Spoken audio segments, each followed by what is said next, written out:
एक ऐसी खबर आई है जिसने पूरी दुनिया में हलचल मचा दी है। और ये खबर आई है डोनाल्ड ट्रंप की तरफ से। तो चलिए समझते हैं कि ये पूरा मामला है क्या। तो ट्रंप का ऐलान कुछ इस तरह है। उन्होंने कहा है, अमेरिकी नौसेना फौरन हुर्मुज़ जलडमरू मध्य की पूरी तरह से नाकाबंदी शुरू करेगी। कोई अंदर नहीं आ सकता, कोई बाहर नहीं जा सकता, कोई भी रियायत नहीं दी जाएगी। लेकिन सबसे बड़ा सवाल तो यही है ना, कि आखिर ये सब इतना अचानक कैसे हो गया? इस फैसले के पीछे असली वजह क्या है? चलिए इसी सवाल का जवाब ढूंढते हैं। तो इस अचानक लिए गए फैसले की जो जड़ें हैं, वो जुड़ी हैं इस्लामाबाद में हुई एक बहुत ही ज़रूरी डिप्लोमैटिक मीटिंग से, जो कि नाकाम हो गई। जी हाँ, असली वजह यही है। ट्रंप का ये कड़ा कदम सीधा सीधा अमेरिका और ईरान के बीच पाकिस्तान में हुई बातचीत के फेल होने का नतीजा है। मतलब जब डिप्लोमेसी के सारे रास्ते बंद हो गए, तब ये एक्शन लिया गया। तो बातचीत अटकी कहाँ? मुद्दा था ईरान का न्यूक्लियर प्रोग्राम। ट्रंप की एक ही मांग थी कि ईरान के पास जरा सा भी अनएनरिच्ड यूरेनियम नहीं होना चाहिए। अब ये वो चीज़ है जिससे परमाणु हथियार बनाने की तरफ पहला कदम बढ़ाया जाता है। ईरान इस शर्त को मानने के लिए कभी तैयार ही नहीं होता, और बस वहीं पर सारी बातचीत खत्म हो गई। अब यहां से ना एक बहुत ही दिलचस्प जियोपॉलिटिकल चेस गेम शुरू होता है। ट्रंप का ये मूव जो है, ये असल में ईरान के अपने ही एक्शन का एक स्ट्रेटेजिक जवाब है। देखिए, हो क्या रहा था कि ईरान पहले से ही एक तरह की चुनिंदा नाकाबंदी कर रहा था। मतलब वो पानी के नीचे माइंस बिछाने की धमकी देकर यूरोप, इजराइल या अमेरिका से जुड़े जहाज़ों को तो रोक रहा था, लेकिन अपने दोस्तों जैसे चीन, रूस और भारत को जाने दे रहा था। इसी के जवाब में अमेरिका ने कहा, अब बस कोई एक्सेप्शन नहीं होगा, अब जो आर्थिक चोट लगेगी वो सबको लगेगी। ट्रंप ने इसे क्या कहा? उन्होंने कहा, ये दुनिया से जबरन वसूली है।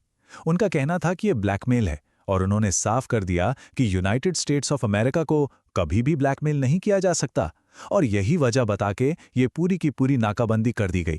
तो जाहिर सी बात है, इस टकराव का असर सिर्फ अमेरिका और ईरान तक तो रहेगा नहीं।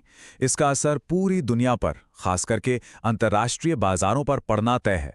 तो अमेरिका की रणनीति क्या है? बहुत सीधी सी है, नुकसान को फैला दो।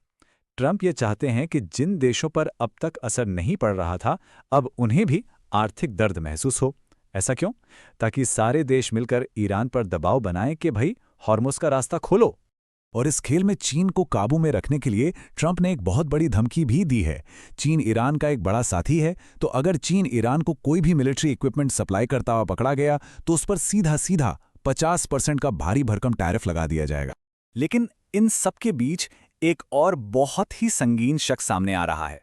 सवाल ये उठ रहा है कि क्या बाजार को हिला देने वाली इन घोषणाओं को पहले से ही मुनाफा कमाने के लिए लीक किया जा रहा है?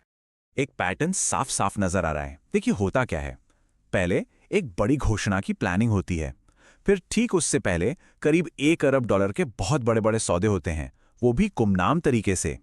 और घोषणा कब होती है? हमेशा संडे को, जब मार्केट्स बंद होती हैं।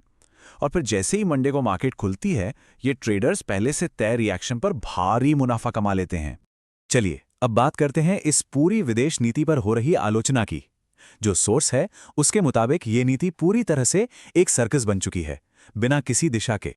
सोर्स के नरेटर ने तो इसकी तुलना एक बिना सिर वाले मुर्गे से की है। मतलब एक ऐसी हालत जहां किसी को पता ही नहीं है कि जाना कहां है या करना क्या है। और इस कंफ्यूजन के कई अजीबोगरीब उदाहरण भी दिए गए हैं। सोचिए जरा, एक तरफ आप पाकिस्तानी नेताओं को असाधारण लोग कह रहे हैं, और दूसरी तरफ उन्हीं का रक्षा मंत्री इजराइल को दुनिया के नक्शे से मिटाने की धमकी दे रहा है। या फिर आप शांति वार्ता उस देश में कर रहे हैं जहां ओसामा बिन लादेन सालों तक छिपा मिला था। ये सारी बातें दिखाती हैं कि पॉलिसी में कितना ज्यादा कंफ्यूजन है। सोर्स का नरेटर इस पूरे ग्लोबल सिचुएशन को एक बहुत ही दमदार कहावत से समझाता है कि जब कोई जोकर राजा बन जाता है, तो पूरी सल्तनत ही एक सर्कस बन जाती है। और इसका एक बहुत बड़ा नतीजा ये हुआ है कि जो भारत और अमेरिका के बीच दोस्ती का भरोसा इतने सालों में बना था, उसे बहुत गहरा धक्का लगा है। सोर्स का तो ये तक कहना है कि ये भरोसा लगभग पूरी तरह से टूट चुका है। और अब आते हैं इस कहानी के सबसे अजीब, सबसे बेतुके हिस्से पर। मतलब इस पूरी जियोपॉलिटिकल लड़ाई का नतीजा इतना बेतुका है कि अब अमेरिका और ईरान दोनों एक ही रास्ते को, एक ही स्ट्रेट को ब्लॉक करने की होड़ में लगे हुए हैं।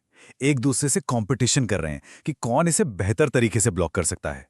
तो ये सब हमें एक बहुत ही बुनियादी सवाल पे लाके खड़ा कर देता है जब दुनिया में इतने अप्रत्याशित, इतने अनप्रिडिक्टेबल एक्शन लिए जा रहे हों, तो फिर ग्लोबल स्थिरता की, ग्लोबल स्टेबिलिटी की असली नींव आखिर है क्या?